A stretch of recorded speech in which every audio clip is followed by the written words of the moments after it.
सराव संच 3.2 बघा. क्रम ओळखून प्रश्नचिन्हाच्या जागी कोणती आकृती येईल तो पर्याय निवडा. या ठिकाणी प्रश्न क्रमांक 11 आहे. या ठिकाणी बघा काय केलंय तर आडवी रेष आहे आणि या आडव्या रेषेला काय केले तर तिरकी रेष मारलेली आहे. आता या ठिकाणी बघा आडवी रेषे या ठिकाणी 2 रेषा दिलेल्या आहेत. या आडव्या रेषेला 3 रेषा मारलेल्या आहेत. मग पुढची जी आकृती होईल ती कशी होईल तर याच आकृतीला 4 रेषा असतील अशी आकृती काय होईल तयार होईल. बघा या ठिकाणी 1 रेषा, या ठिकाणी 2 रेषा आणि या ठिकाणी 3 रेषा.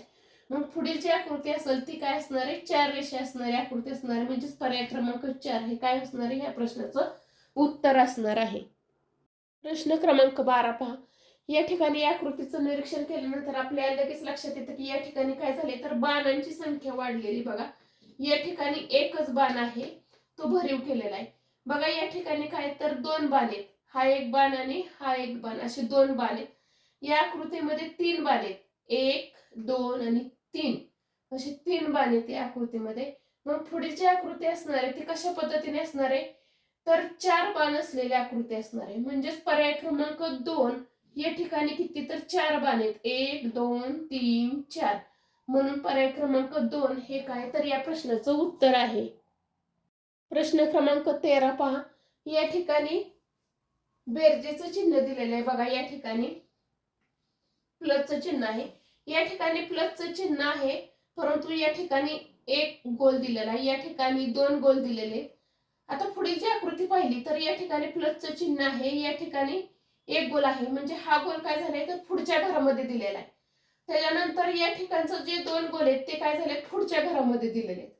आणि जो हा रिकामा कॉलम या ठिकाणी किती दिले तर 3 गोल दिलेत. मग पुढची जी आकृती तयार होईल प्रश्नचिन्हाच्या जागी ती कशा पद्धतीने होईल तर प्लसचं चिन्ह आहे असंच होईल. या ठिकाणी एकच गोल आहे तो पुढच्या घरामध्ये येणार म्हणजे या ठिकाणी येईल. या ठिकाणी 2 गोल आहेत ते पुढच्या घरामध्ये येतील. त्याच्यानंतर या ठिकाणी 3 गोल आहेत त्या गोलांची संख्या या ठिकाणी येईल आणि जो रिकामा कॉलम राहिला या ठिकाणी काय होईल तर 4 गोल येतील. अशा पद्धतीने काय होईल ही आकृती.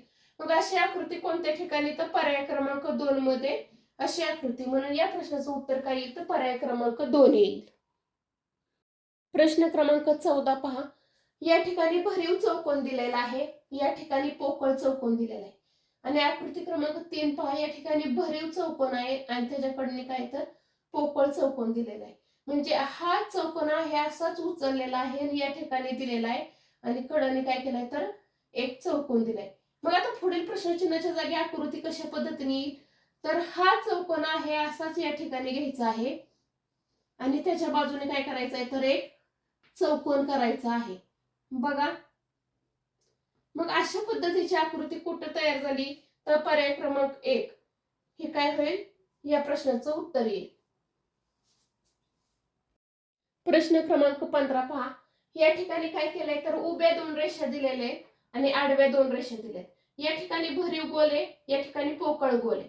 आता या ठिकाणी पण काय केलंय तर आडव्या 2 रेषेत उभ्या 2 रेषा.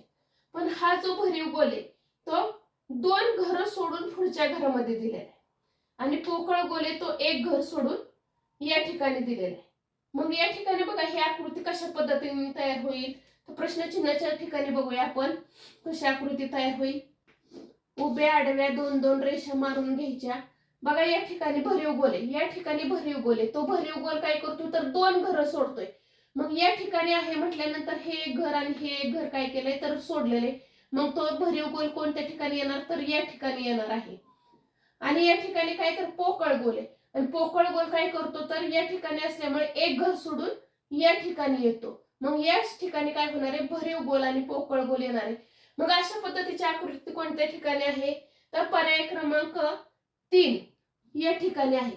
म्हणून या प्रश्नाचं उत्तर काय आहे तर पर्याय क्रमांक 3 आहे.